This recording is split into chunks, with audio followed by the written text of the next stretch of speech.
ঘটনাটো হ'ল কালি সন্ধিয়াৰ সময়ত মই কম্পিউটাৰ দোকানত গ'লোঁ কিবা এটা কামত। গৈ পিনি মোৰ হোৱাটছআপত ফোন আহিছে। এনেকুৱা প্ৰায় গুৱাহাটীৰ পৰা ফোন আহে, মোৰ ঘৰত বেমাৰ আছে, গুৱাহাটীৰ পৰা ফোন আহে। মই ফোনটো ৰিচিভ কৰিলোঁ, কৰাৰ পিছত মোক কৈছে তোমাৰ হোৱাটছআপত OTP এটা আহিছে, এইটো দিয়া। মই OTPটো দিলোঁ, দিয়াৰ পিছত মোৰ কামটো শেষ কৰি পিনি মই ঘৰত আহিলোঁ। আহি পিনি আধা ঘণ্টাৰ পিছত মোৰ লগৰ এটাৰ দোকানত গ'লোঁ। গৈ পিনি মই হোৱাটছআপত ষ্টেটাছ এটা লগাম বুলি ভাবি আছোঁ। হঠাৎ মই এইটো নাম্বাৰ দেখি পিনি মই এইটো নাম্বাৰত সোমাই পিনি দেখি আছোঁ যে নাম্বাৰ ফ্ৰম পাকিস্তান লিখা পাকিস্তান বুলি লগে লগে মই ভয় খাই দিলোঁ। ভয় খোৱাৰ লগে লগে মই ভতিজাক ফোন কৰিলোঁ যে এনেকুৱা কিবা হৈছে নেকি। সি মোৰ ফেচবুকত সোমাই পিনি দেখি যে এইটো নাম্বাৰ দি কিবা সি জিমেইল টিমেইল বনাই লৈছে। আৰু মোৰ লগৰ এটাক মই ফোন মাৰিলোঁ, মাৰি পিনি তাৰ লগ কৰিলোঁ। সি কৈছে তুমি পটককৈ থানাত যোৱা। মই থানাত গৈছোঁ, গৈ পিনি মই এজাহাৰ এখন লিখাই পিনি মই অফিচাৰক দি আহিলোঁ। অফিচাৰে কৈছে যে এইটো বিষয়ত সিহঁতে তদন্ত কৰিব। কালি হৈছে 7:20 মানত হ'ব সন্ধিয়া।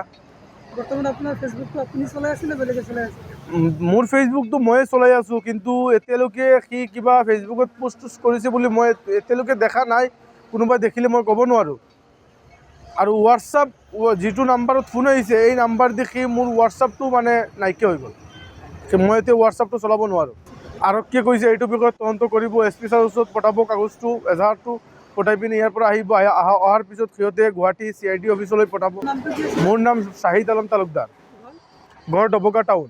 ৰাইজক কি আহ্বান জনাব, যিহেতু আপোনাৰ লগত এনেকুৱা এটা? ৰাইজক এইটোৱে আহ্বান জনাম যে বিদেশী নম্বৰ আহিব, +92 এনেকুৱা নাম্বাৰ আহিব, এইবিলাক ফোন ৰিচিভ নকৰিলেই হ'ল। আৰু মই এজন ভুক্তভোগী, মই এইটো বিষয়ত অলপ এতিয়া বেছি জানো। ৰাইজক এইটোৱে ক'ম যে এইবিলাকৰ পৰা আঁতৰি ৰাখিবৰ কাৰণে। ঘটনাটো হ'ল কালি সন্ধিয়াৰ সময়ত মই কম্পিউটাৰ দোকানত গ'লোঁ কিবা এটা কামত। গৈ পিনি মোৰ হোৱাটছআপত ফোন আহিছে। এনেকুৱা প্ৰায় গুৱাহাটীৰ পৰা ফোন আহে, মোৰ ঘৰত বেমাৰ আছে, গুৱাহাটীৰ পৰা ফোন আহে। মই ফোনটো ৰিচিভ কৰিলোঁ, কৰাৰ পিছত মোক কৈছে তোমাৰ হোৱাটছআপত OTP এটা আহিছে, এইটো দিয়া। মই OTPটো দিলোঁ, দিয়াৰ পিছত মোৰ কামটো শেষ কৰি পিনি মই ঘৰত আহিলোঁ।